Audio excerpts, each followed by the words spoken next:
So Sabaton noticed me on Twitter yesterday. Yay. Moving on. Today's subject, we're going to be discussing radicalization, responsibility, and justice.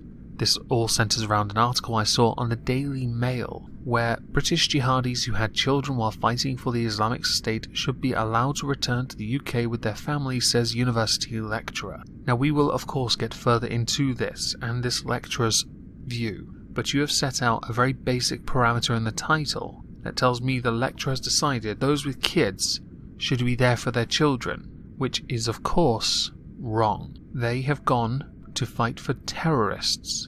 Do you really think that person, just because they have a family, deserve preferential treatment over someone who does not? At that point, because they are a terrorist, nothing they have is worth giving them preferential treatment, especially if there is a chance that that father or mother who has gone to fight for Islamic State may start to indoctrinate their child, which is possible. Parents are quite good at manipulating children if they want to. Hashtag not all. British jihadis who have married and had children while fighting for ISIS should be allowed to return to the UK, says an academic, with their families. Return to the UK with their families. Catherine Brown, lecturer in Islamic Studies at the University of Birmingham, said removing the citizenship from people who had gone to fight for the terror group was a denial of responsibility. I tend to agree, and I don't think we should remove their citizenship. I think we should bring them back here and stick them in a prison for a very long time. Whether they have a family or not is utterly irrelevant, and while you, Catherine, may be an expert in Islamic studies, that does not mean you understand families.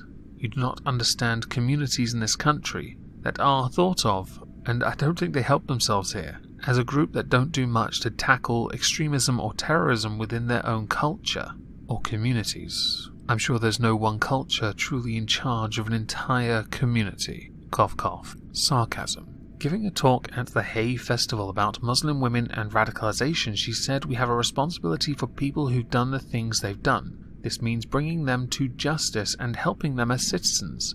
And I totally agree with that.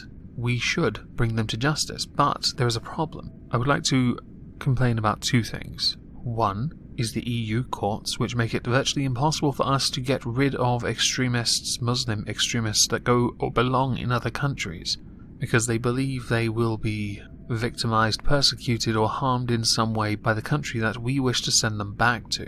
The second is that people are so unwilling to talk about the problem itself, which is Islam, and that problem is one that has festered for years.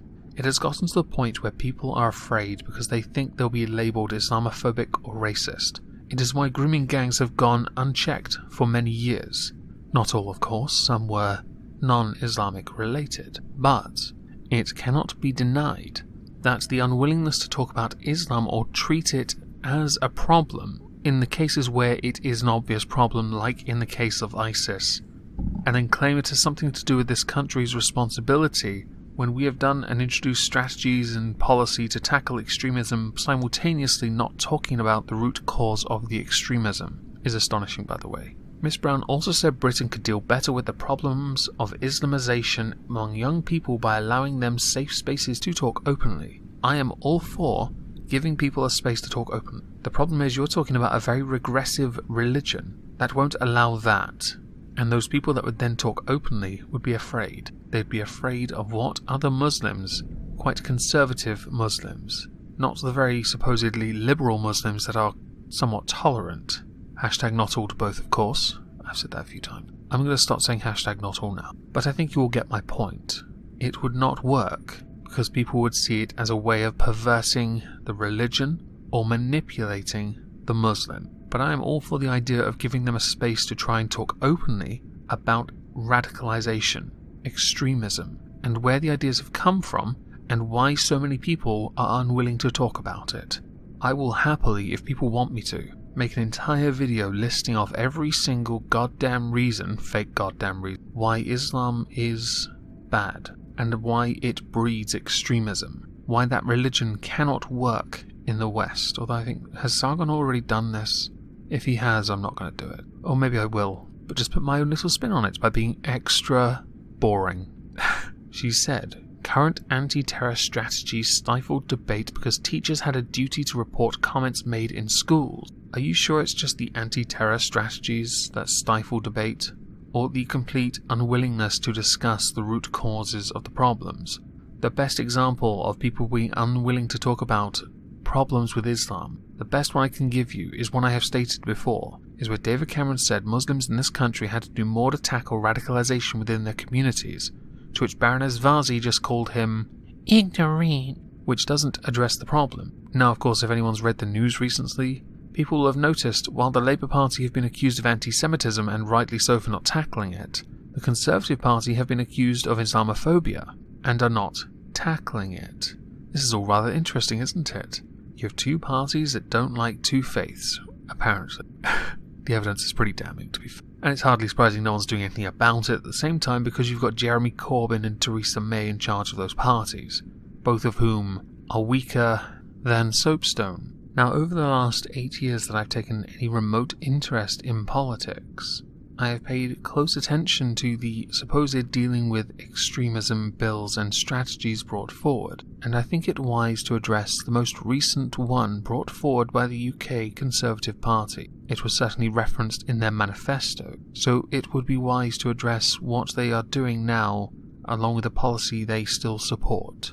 So for this we look at the counter-extremism strategy, which has 6 chapters to it. We have the threat from extremism, our strategic response, countering extremist ideology, building a partnership with all those exposed to extremism, disrupting extremists, and building cohesive communities. Although I would assume that would now be compliant.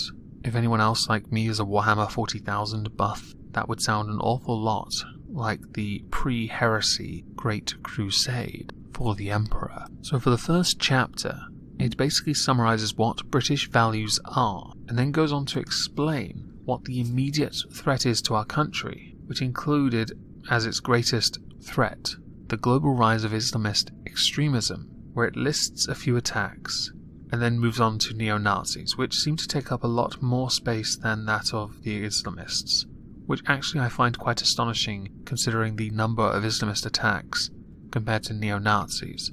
I'm not sure I want to add body count to this, but I'm not entirely convinced the neo-Nazis are winning that one. If anything they do could be considered winning for a second. It concludes by pointing out the harm extremism causes, where across the country there is evidence of extremists driven by ideology promoting or justifying actions which run directly contrary to our shared values.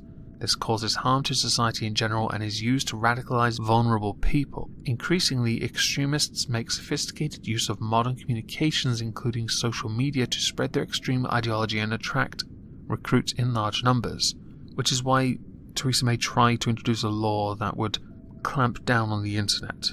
Cough, Article 13, the EU are trying to beat you to it, apparently. And as I don't want to dawdle on this too long, we're going to quickly address Chapter 2, but not the rest. If you want to read the rest, I will link this in the description. But in Chapter 2 it references the government's strategic response, where points 37, 38 and 39 basically explain this. And I want to read it because there is a mistake in this, and I want to point it out and give you full context.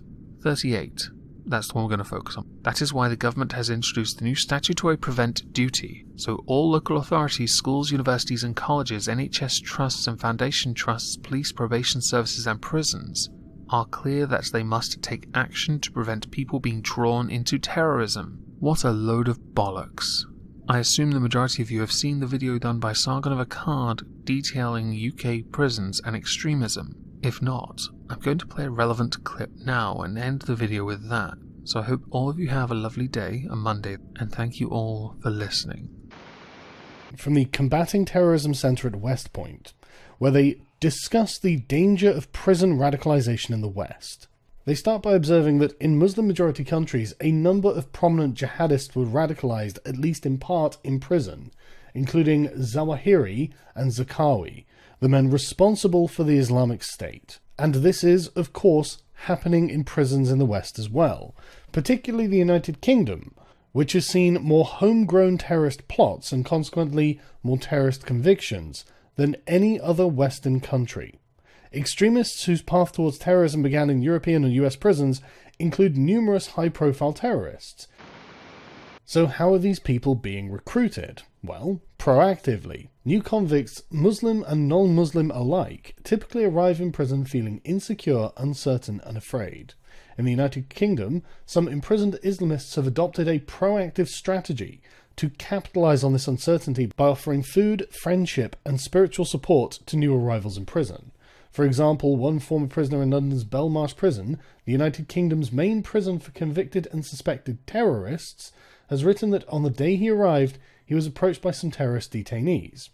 Some brothers approached me and said that they had been expecting me. At first I was a bit apprehensive as to whether I should trust them or not, but afterwards I felt comfortable.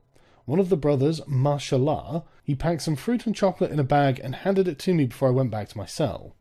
In the same prison, Omar Khayyam, convicted of planning terrorist attacks in the UK, described how Rachid Ramdar, a French Muslim who was in prison while fighting extradition to France, proactively approached and befriended other inmates. The first thing that struck me about Rachid is the way he greeted me and the new Muslim arrivals. 3 hugs and a huge smile. He made me feel as if I'd known him for years. Such a warm personality and character, making everyone feel wanted and important, as if you were his best friend. This is the most likely way that prison radicalization begins, through personal friendships, rather than ranting, wild-eyed extremist brainwashing to an unwilling audience. As stated by one Muslim inmate in California's Folsom prison, the potential for radicalization must be understood on a one-to-one basis. In many cases, prisons are highly reluctant to separate extremists from ordinary prisoners, even though all the evidence from the Middle East suggests that this is an essential first step towards containing radicalization. I've got downs. Imagine my shock